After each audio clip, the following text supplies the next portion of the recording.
My name is Carlson, and I will be reading from the book The Absolutely True Diary of a Part-Time Indian.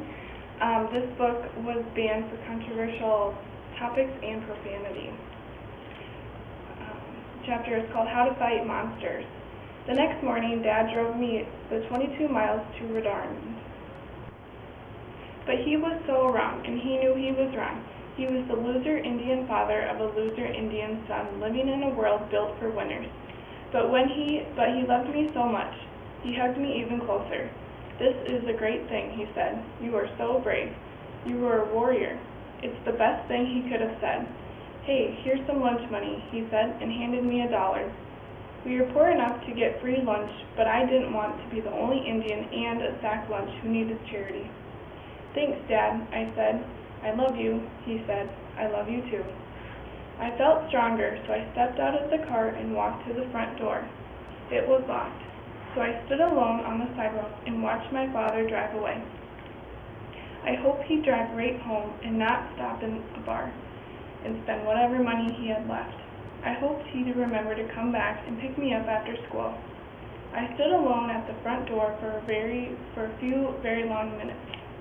It was still early, and I had a black eye from Rowdy's Goodbye Punch. No, I had a purple, blue, yellow, and black eye. It looked like modern art. Then the white kids began arriving for school. They surrounded me. Those kids weren't just white.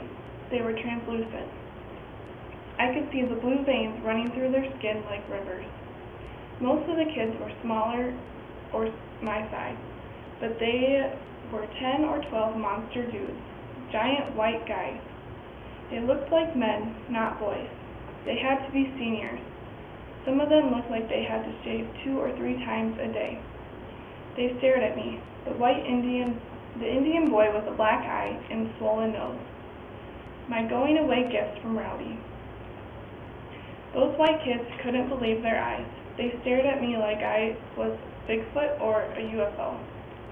What was I doing at Reardon, whose mascot was an Indian, thereby making me the other Indian in town? So what was I doing in racist Reardon, where more than half of every graduating class went to college?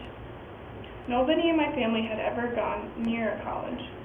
Reardon was the opposite of the res. It was the opposite of my family. It was the opposite of me. I didn't deserve to be there. I knew it. All of those kids knew it. Indians don't deserve shit. So, feeling worthless and stupid, I just waited. And pretty soon, a janitor opened the front door and all the other kids strolled inside. I stayed outside. Maybe I could just drop out of school completely. I could go live in the woods like a hermit, like a real Indian.